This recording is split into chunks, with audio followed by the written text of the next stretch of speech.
wa inna syukra lillah wa inna tsanaa'a kullahu lillah. Tsumma assalatu wassalamu ala Rasulillah ala nabiyyina wa habibina Muhammad ibn Abdullah alaihi afdhalus salati wa atammut taslim. Wala haula wala quwwata illa billahil aliyyil azim.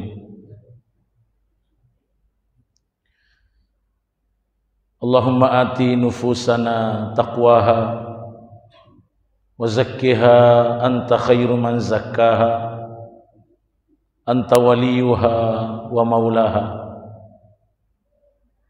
Allahumma inna nas'aluka al-ikhlasa fil qawli wal amal wa aslih lana sya'nana kullah wa la takilna ila anfusina tarfata ain. Allahumma amin.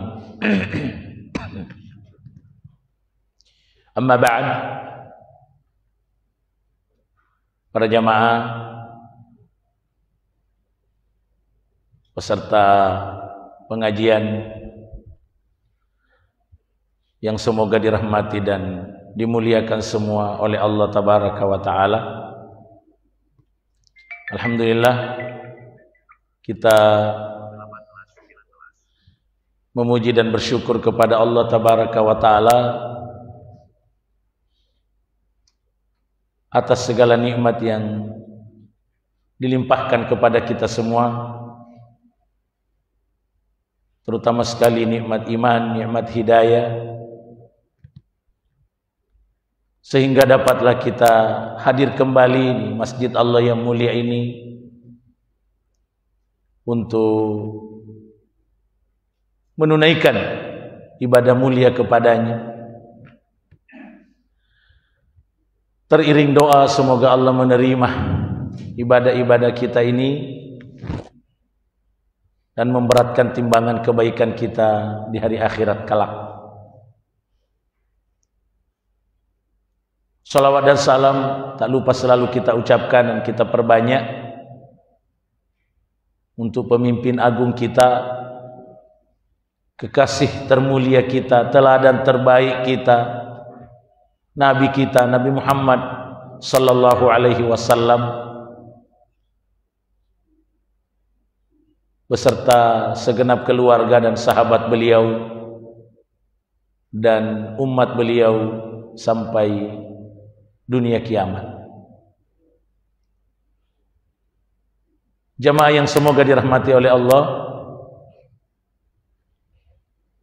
kajian kita kali ini sebagaimana yang sudah kita mulai adalah tentang tazkiyatun nafs,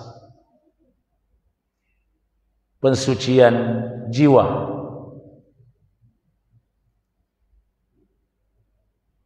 Pada kajian yang lalu kita sudah bahas apa itu tazkiyatun nafs, kemudian bentuk-bentuk tazkiyatun nafs,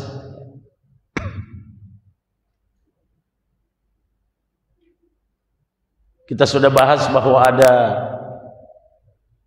tazkiyatun nafs yang tidak boleh, yang diharamkan oleh Allah, yaitu mengklaim diri sudah suci, merasa sudah banyak amal, sudah berkurang dosa, ya. Itu yang dilarang oleh Allah dalam firman-Nya, fala tuzakku anfusakum huwa a'lamu bimanittaqa. Janganlah kamu menganggap dirimu suci, karena Allah lah yang lebih tahu siapa hambanya yang paling bertakwa.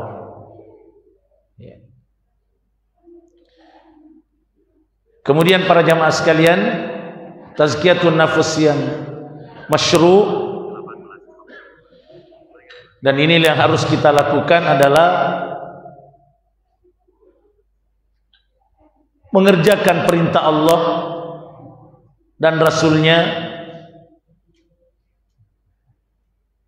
serta menjauhi larangan-larangannya.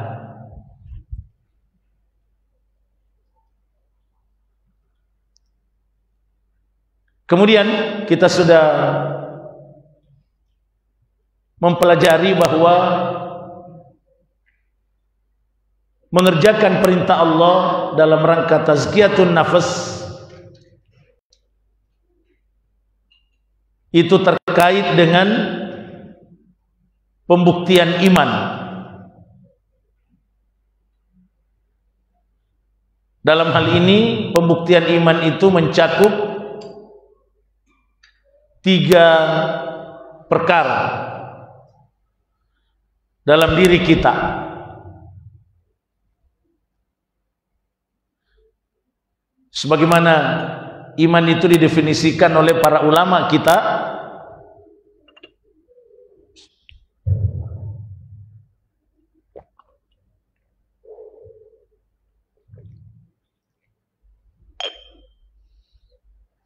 iman itu didefinisikan oleh para ulama kita bahwa iman itu adalah i'tiqadun bil qalbi, keyakinan dalam hati, iqrarun bil lisan, pengakuan dengan lisan, wa amalun bil jawarih, dan pengamalan dengan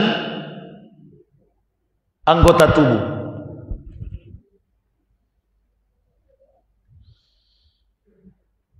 Berdasarkan pengertian iman ini, maka pengamalan iman dalam perintah Allah untuk tazkiyatun nafas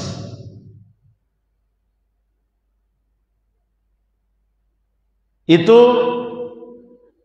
mesti diwujudkan dalam 3 unsur kepribadian kita. Yang pertama, hati. Kita sudah jelaskan bahwa pengamalan perintah Allah yang terkait dengan hati adalah a'malul qulub atau a'malul qalbiyah. Hati kita mesti beramal, amal-amal hati.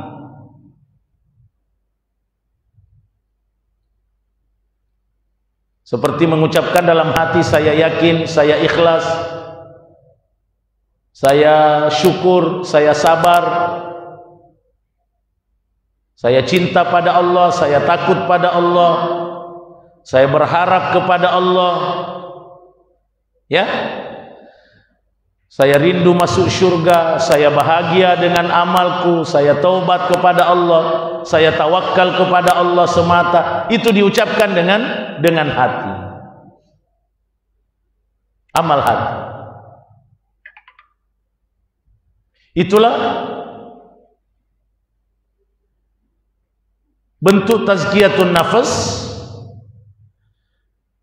terkait dengan pengamalan perintah Allah, yaitu amal hati.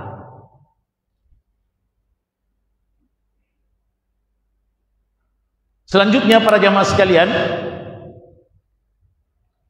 pengamalan perintah Allah dalam rangka tazkiyatun nafas yang kedua adalah yang terkait dengan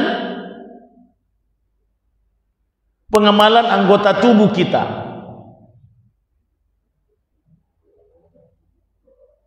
Pengamalan anggota tubuh, amalun bil jawarih, atau disebut juga bil arkan.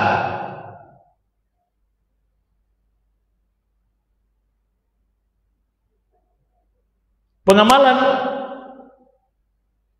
perintah Allah dan Rasulnya dengan anggota tubuh adalah melakukan amal-amal soleh yang terkait dengan anggota tubuh kita. Itulah 5 rukun Islam.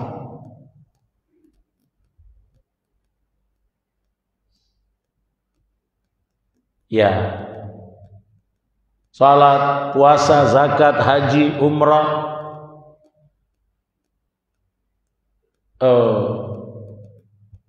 berjihad di jalan Allah,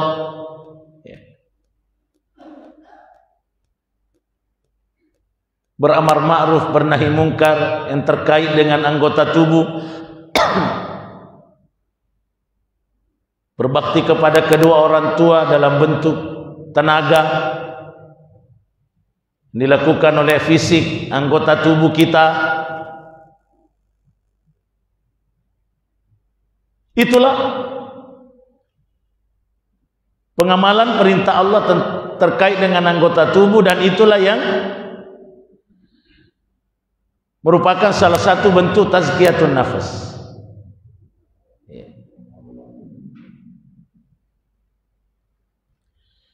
Di sini ada yang perlu diperhatikan dengan baik.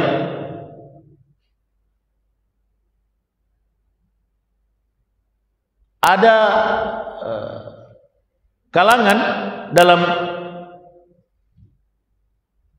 Islam ini atau mengaku Islam yang berkeyakinan bahwa iman itu tidak terkait dengan amal fisik. Iman itu katanya tidak terkait dengan amal fisik, dengan amal anggota tubuh. Iman itu cukup di hati saja. Kalau di hati sudah ada iman, keyakinan, maka apapun yang dilakukan oleh anggota tubuh kita tidak mempengaruhi kondisi iman di hati. Iman tidak bertambah, iman tidak berkurang. Iman tidak bertambah walaupun fisik seseorang itu melakukan kebaikan. Sebaliknya iman tidak berkurang walaupun seseorang itu melakukan dosa, maksiat.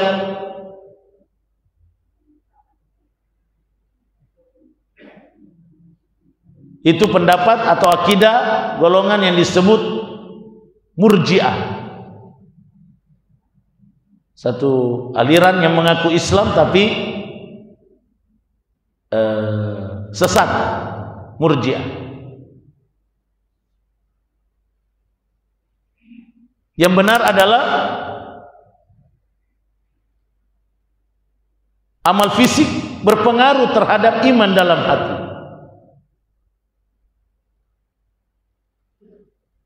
Bahwa iman itu bertambah dengan amal-amal fisik yang kita lakukan.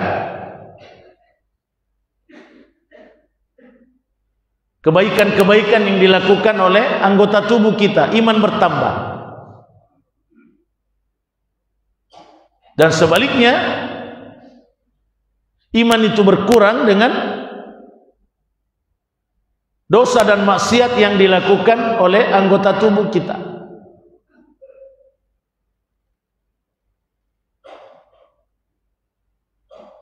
Ini berdasarkan dalil dari Al-Quran, dari As-Sunnah yang sahih. Antara lain, para jamaah sekalian, Nabi sallallahu alaihi wasallam bersabda, la yazni zani hina yazni wa huwa mu'min. Ya, tidak berzina seorang yang berzina ketika ia berzina kalau dia beriman. Wala yasriqus sariq hina yasriq wa huwa mu'min. Tidaklah mencuri seorang pencuri ketika ia mencuri kalau dia beriman. Wala yashrabul khamra hina yashrabuha wa huwa mu'min. Dan tidaklah seorang itu meminum khamar, minuman keras, ketika ia meminumnya sedang dia beriman. Terus begitu. Jadi pada saat seseorang melakukan zina, mencuri, minum minuman keras, dia berarti dalam kondisi tidak beriman. Tidak beriman maksudnya imannya melemah, imannya berkurang.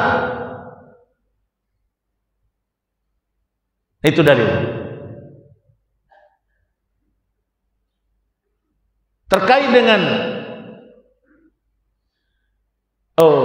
bertambahnya iman dengan melakukan amal-amal fisik, itu dijelaskan oleh Allah antara lain. Allah berfirman, "Wa ma kana Allahu liyudhi'a imanakum." Allah tidak menyia-nyiakan iman kamu. Para ulama mengatakan yang dimaksud iman dalam ayat ini salat. Wa ma kana Allahu liyudhi'a imanakum, maksudnya Allah tidak menyia-nyiakan salatmu.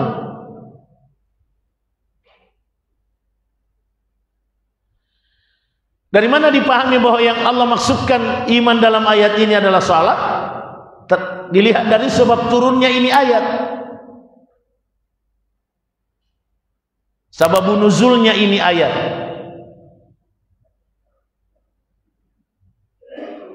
Yaitu ketika Allah Subhanahu wa taala memerintahkan Nabi sallallahu alaihi wasallam dan kaum muslimin untuk beralih kiblat, yang awalnya berkiblat di Baitul Maqdis, ya, di Palestina, diperintahkan oleh Allah berkiblat ke Ka'bah. Sebagaimana firman Allah, "Fawalli wajhaka syatral masjidil haram." Maka hadapkanlah wajahmu ke arah Masjidil Haram dalam salat. Maka para sahabat bertanya, lalu bagaimana salatnya saudara-saudara kita yang wafat pada saat kita masih berkiblat ke Baitul Maqdis? Apakah diterima oleh Allah atau tidak sah? Maka turunlah ayat ini, wa ma kana Allahu liyudhi'a imanakum. Allah tidak menyia-nyiakan iman kamu. Maksudnya Allah tidak akan menyia-nyiakan salatmu. Yang salat dikala berkiblat, masih berkiblat ke Baitul Maqdis, ya sah. Tidak disia-siakan oleh Allah. Karena memang waktu itu belum diperintahkan berkiblat ke Ka'bah. Ya, kaitannya dengan pembahasan kita bahwa Allah menyebutkan salat dengan iman dalam ayat ini, itu berarti bahwa salat berpengaruh terhadap iman di hati. Bahwa kalau salat kita benar, baik, maka itu akan menambah iman kita, membuat iman kita bertambah. Jadi kesimpulannya para jamaah sekalian bahwa salah satu bentuk tazkiyatun nafas yang harus kita wujudkan ialah mengamalkan perintah Allah dan Rasul terkait dengan fisik sejalan dengan amal hati.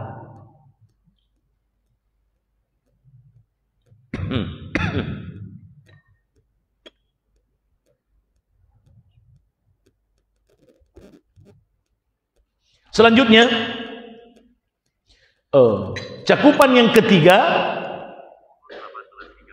dari tazkiyatun nafas dalam bentuk pengamalan perintah Allah adalah mengamalkan perintah Allah tentang terkait dengan lisan, ucapan kita, yaitu yang paling tinggi kedudukannya adalah dua kalimat syahadat ya. Asyhadu an la ilaha illallah wa asyhadu anna Muhammadar Rasulullah. Karena dua kalimat syahadat inilah yang membuat orang kafir kalau mau masuk Islam mesti mengucapkannya untuk kemudian dia dinyatakan masuk Islam. Lalu menyusul amal-amal lisan yang lain, membaca Al-Quran, berzikir kepada Allah, berdoa kepada Allah, ya, berbakti kepada kedua orang tua dalam bentuk ucapan,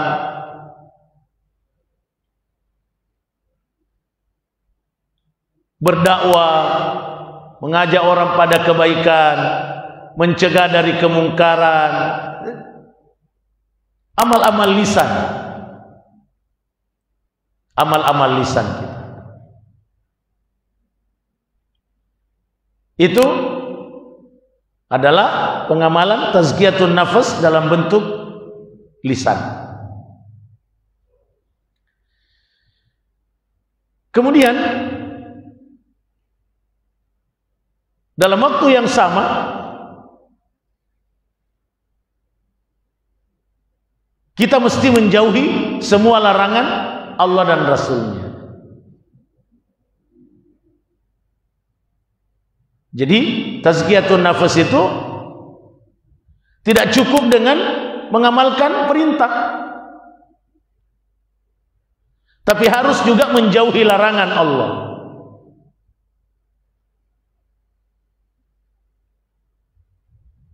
Sehingga seseorang tidak dikatakan mensucikan jiwanya kalau amal jalan, dosa juga jalan. Ini penting. Ada ungkapan mengatakan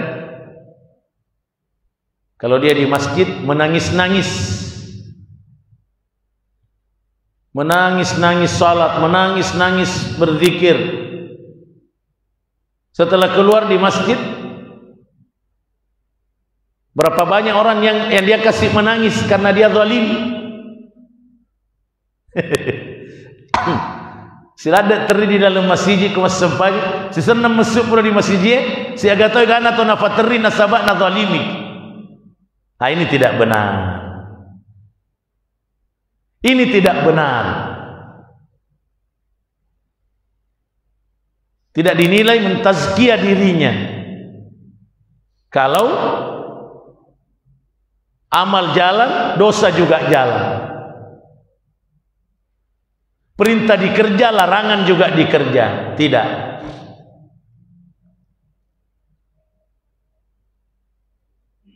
Yang benar adalah kerjakan perintah, jauhi larangan Allah.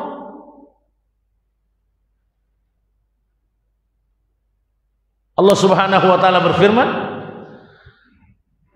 tentang Rasulullah SAW, "Wa ma atakumur rasulu fakhudhu wa ma nahakum anhu fantahu."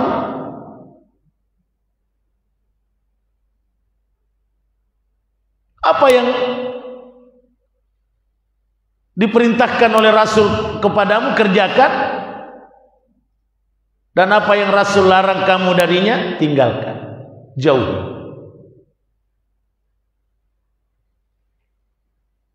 Itu. Kemudian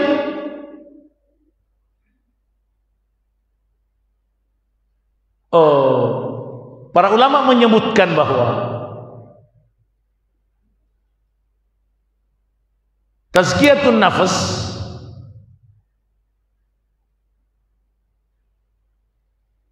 dengan mewujudkan dua bentuk tadi, mengamalkan perintah dan menjauhi larangan, ini yang disebut dengan at-tahliyah wa at-takhliyah. At-tahliyah pakai ha dan at-takhliyah pakai kha. Apa itu? At-tahliyah artinya menghiasi diri.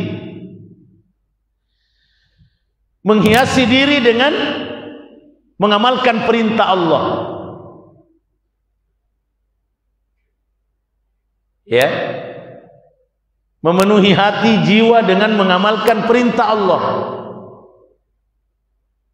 Itu tahliyah.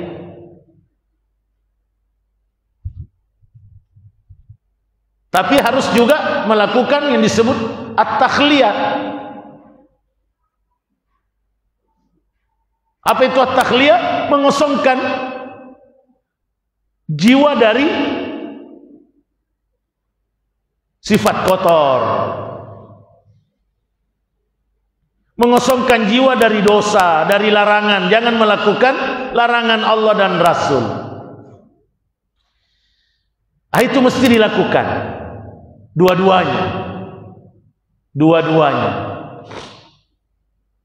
dalam rangka tazkiyatun nafs, tahliyah wa takhliyah. Hiasilah diri kita dengan kebaikan, dengan sifat-sifat terpuji, dengan mengamalkan semua yang diperintahkan oleh Allah dan Rasul. Lalu dalam waktu yang sama, mari kita wujudkan at-takhliyah. Mengosongkan diri kita, jiwa kita dari perkara-perkara yang buruk, dengan menjauhi semua yang dilarang oleh syariat, yang dilarang oleh Allah dan Rasulnya. Barulah terwujud tazkiyatun nafs yang sebenarnya. Iya. Selanjutnya para jamaah sekalian yang semoga dirahmati oleh Allah tabaraka wa taala,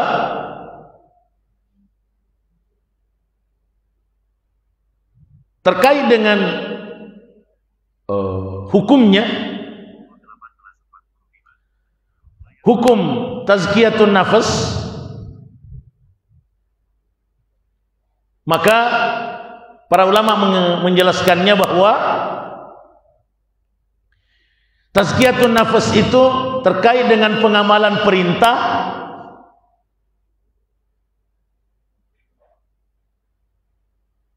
maka kedudukan hukumnya yang pertama adalah wajib. Wajib. Maksudnya ada pengamalan tazkiyatun nafs yang hukumnya wajib.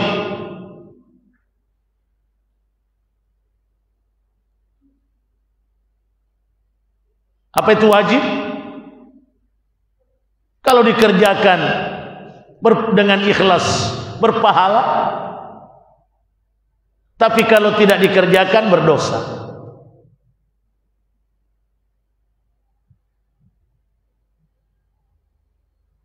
Nah, tazkiyatun nafs yang wajib adalah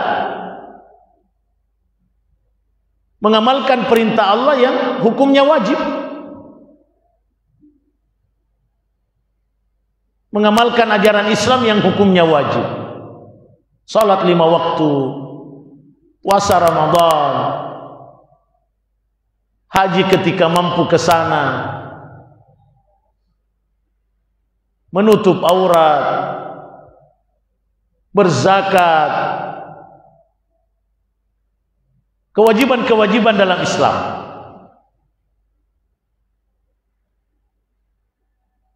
Kemudian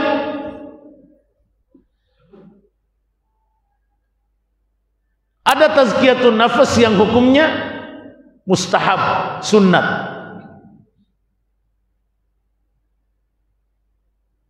Apa itu sunnat para jamaah?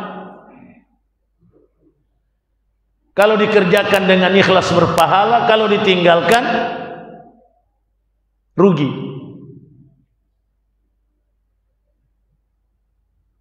Kenapa rugi?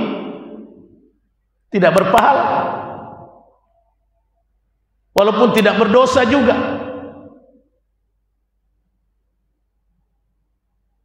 Tapi aga paling disapa kotania apalang.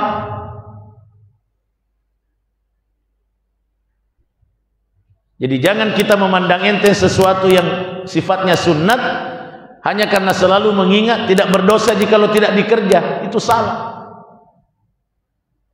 Itu salah. Tidak berdosa tapi tidak berpahala juga.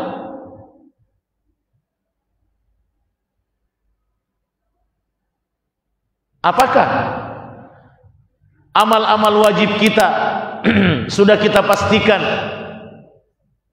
diterima oleh Allah?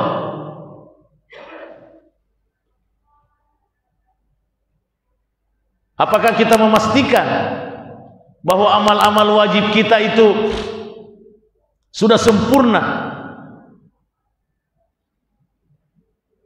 Tidak. Fungsi amal-amal sunnat itu menyempurnakan yang wajib, yang kurang. Nanti di akhirat seseorang, kata Nabi sallallahu alaihi wasallam, ditimbang amal wajibnya, ditimbang salat wajibnya bersama dosanya. Ternyata dosanya lebih berat.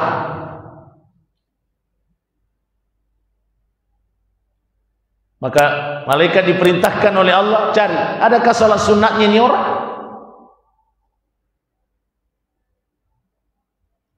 Ternyata didapati ada salat sunatnya 2 rakaat, dinaikkan ketimbangan, dengan izin Allah mengalahkan timbangan dosanya, memperberat timbangan kebaikan. Jadi aja tamakutu masem paja sunnah pak kaji ajak kaya raduan rakange nasabari nama tanah matu deceta. Ya banyak umat Islam nak kerja yang wajib tapi yang sunnahnya dicuek, diabaikan. Ya bayang. Semoga bukan kita. Ya sering ngerak kadek tete nama dosa. Ya. Salah cednya kena yang wajib saja setengah mati, matilah lokia nanti. Jangan.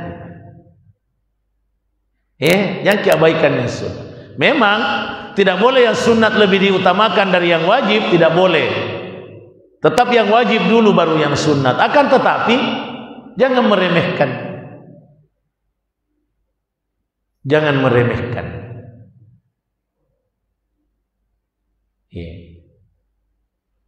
Nah itu terkait dengan pengamalan perintah. Ada yang wajib, ada yang mustahab.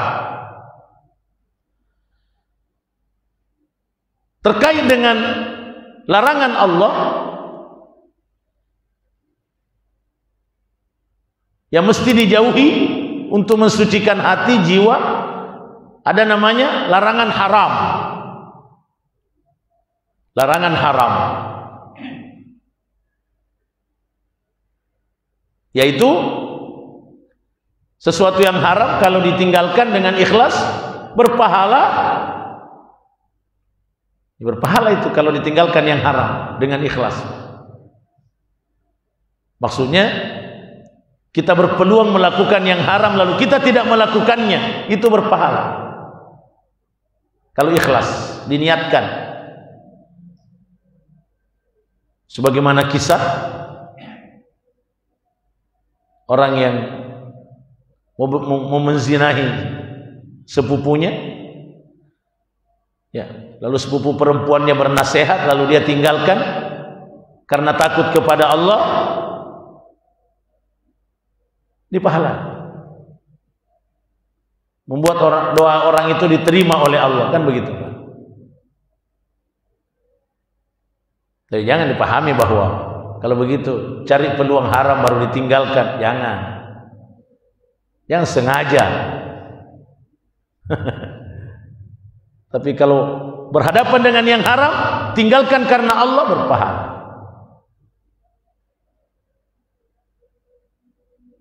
Dan kalau dikerjakan, berdosa. Dan larangan Allah yang paling besar adalah larangan syirik. Larangan Allah yang terbesar adalah larangan menyekutukannya. Sebagaimana perintah Allah yang terbesar adalah perintah mentauhidkan. Ya toh? Perintah mensemata-matakan ibadah hanya kepada Allah. Tayyib. Kemudian ada larangan Allah yang bersifat makruh. Makruh ini kalau wajib tadi ada sunnat, kalau dikerja berpahala, kalau tidak berdosa. Kalau makruh, kalau dikerjakan ditinggalkan berpahala.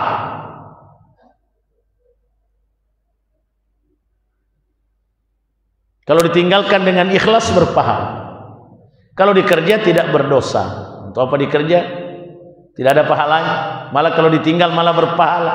Lebih baik yang makruh itu ditinggalkan. Demi mensucikan jiwa kita. Sebagaimana yang sunnat lebih baik dikerjakan, maka yang makruh lebih baik ditinggalkan. Lebih baik ditinggalkan. Ya.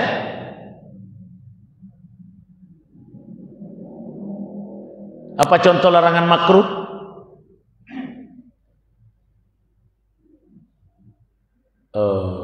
Memberi dengan tangan kiri. Memberi dan menerima dengan tangan kiri tanpa uzur. Dipahami oleh ulama bahwa itu makruh. Sebab Nabi sallallahu alaihi wasallam senang sekali memberi dengan tangan kanan dan menerima dengan tangan kanan. Jadi kalau melakukan kebalikannya dipahami oleh ulama itu makruh. Tidak berdosa tapi tidak berpahala. Justru seandainya memberi dan menerima dengan tangan kanan malah berpahala.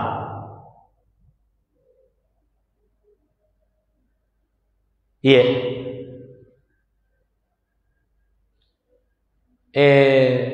Masuk masjid dengan bau mulut atau bau badan yang kurang sedap.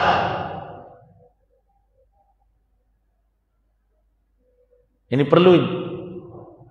Memang para ulama memahaminya makruh. Usahakan masuk masjid harum.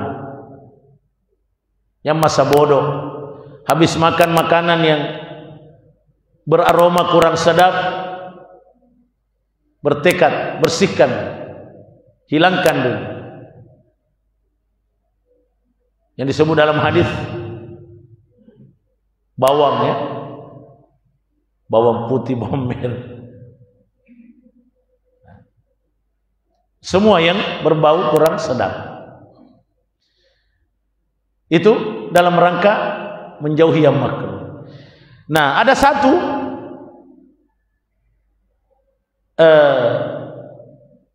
hukum yang terkait dengan tazkiyatun nafas adalah mubah. Ya, ada 5 kan hukum taklifi istilahnya dalam agama kita: wajib, sunat, haram, makruh, mubah. Ini terkait semua dengan tazkiyatun nafas ini.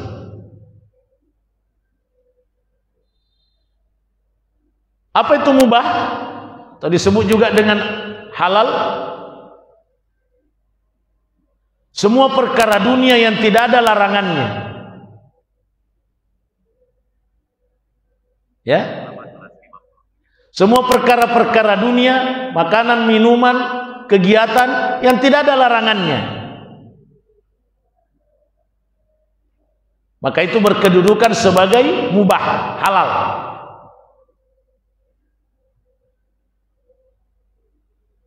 Kalau ada orang mau makan sesuatu, jangan bilang tidak boleh. Jangan makan itu, haram. Yang bilang begitu mesti menunjukkan mana dalilnya. Mana dalilnya? Karena semua makanan di dunia ini halal kecuali yang ada larangan. Itu rumusnya, itu kata kuncinya. Nah, beda kalau perkara akhirat, ibadah mahdhah. Kalau ada orang salat Isya 5 rakaat, mau ditanya, mana perintahnya? Mana dalil yang memerintahkan? Jangan cari larangannya, tidak. Dilarangkah salat Isya 5 rakaat? Tidak. Tapi tidak ada perintah.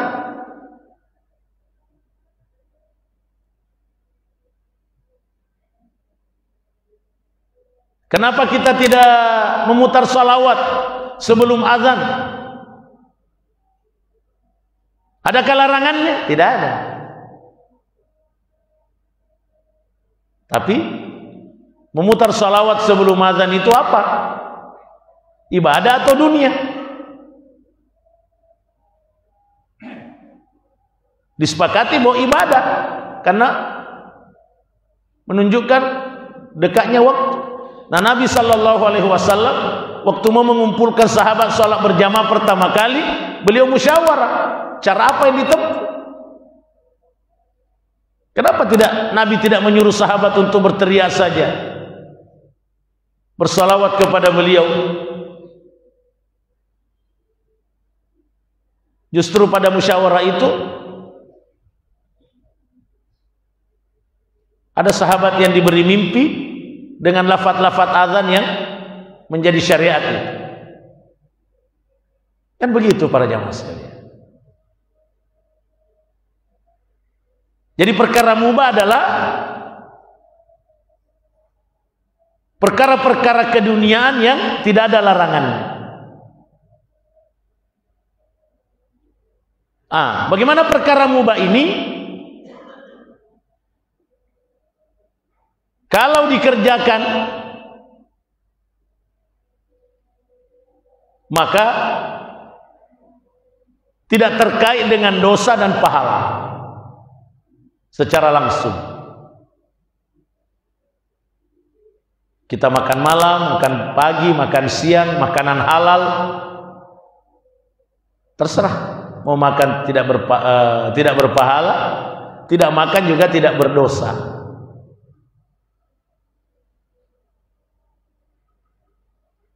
Tapi perkara mubah ini berubah menjadi bernilai pahala ketika diniatkan untuk sarana untuk mendapatkan ridha Allah, sarana untuk ketaatan kepada Allah.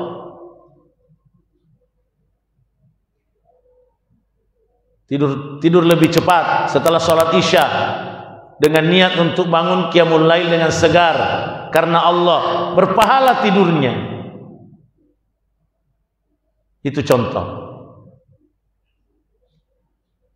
Tapi menjadi dosa ini perkara mubah kalau diniatkan untuk menjadi sarana dosa. HP, perkara mubah ini HP. Kita gunakan HP untuk dakwah, berpahala. Kita gunakan HP untuk dosa, berdosa.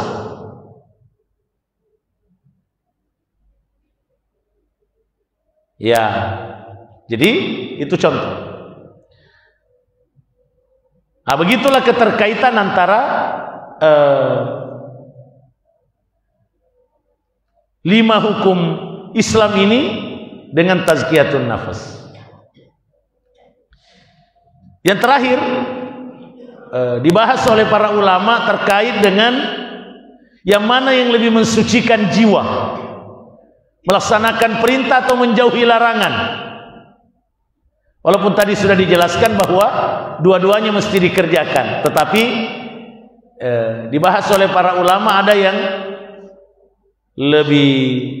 lebih kuat mensucikan jiwa. Ada yang mengatakan melaksanakan perintah. Melaksanakan perintah itu lebih mensucikan jiwa karena melaksanakan perintah lebih berat pengorbanannya.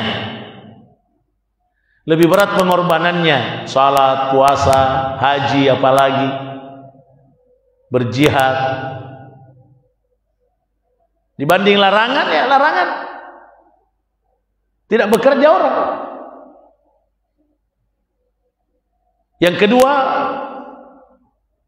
mereka juga mengatakan bahwa perintah lebih mensucikan jiwa karena dalam mengerjakan perintah ada penghapusan dosa. Salat 5 waktu menghapus dosa, kata Nabi sallallahu alaihi wasallam. Berpuasa Ramadan menghapus dosa 1 tahun, terus seperti itu.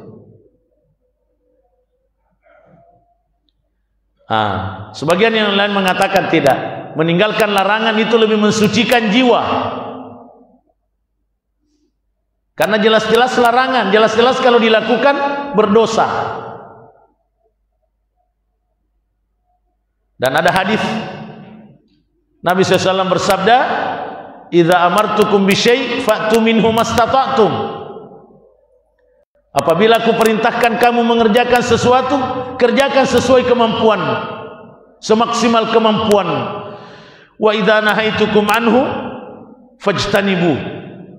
Tapi kalau aku melarangmu melakukan sesuatu, tinggalkan, kata Nabi. Tidak bicara kemampuan. Tidak bicara kemampuan. Jadi dari sini lebih apa namanya? Lebih tegas, lebih mensucikan jiwa kalau meninggalkan larangan, karena Nabi tidak mensyaratkan semaksimal kemampuan. Ya, masing-masing menguatkan pendapatnya, sehingga perlu disampaikan sebagai ilmu. Tetapi dalam prakteknya sebaiknya kita tidak terpaku dengan yang mana yang lebih mensucikan jiwa. Tinggalkan wujudkan dua-dua. Wujudkan dua-dua para jamaah sekalian.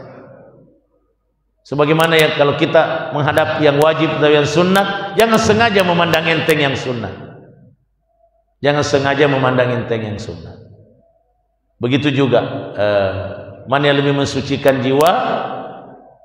Saya sebutkan di sini karena ini adalah dibahas oleh ulama, tetapi dalam prakteknya kita bertekad kerjakan perintah, jauhi larangan-larangan Allah dan Rasulnya, agar jiwa kita semakin suci. Demikian untuk kali ini, insyaallah pelajaran berikut kita akan membahas tentang kiat-kiat tazkiyatun nafas. Bagaimana langkah-langkah, jalan-jalan untuk mewujudkan tazkiyatun nafas dengan semua bentuknya tadi. Wallahu ta'ala a'lamu bissawab. Demikian pengajian kita malam ini, semoga bermanfaat. Semoga kita semakin bersungguh-sungguh mensucikan jiwa kita. Aqulu qouli hadza wa astaghfirullah li wa lakum. Subhanakallahumma wa bihamdik asyhadu an la ilaha illa ant astaghfiruka wa atubu ilaik. Wassalamu alaikum warahmatullahi wabarakatuh.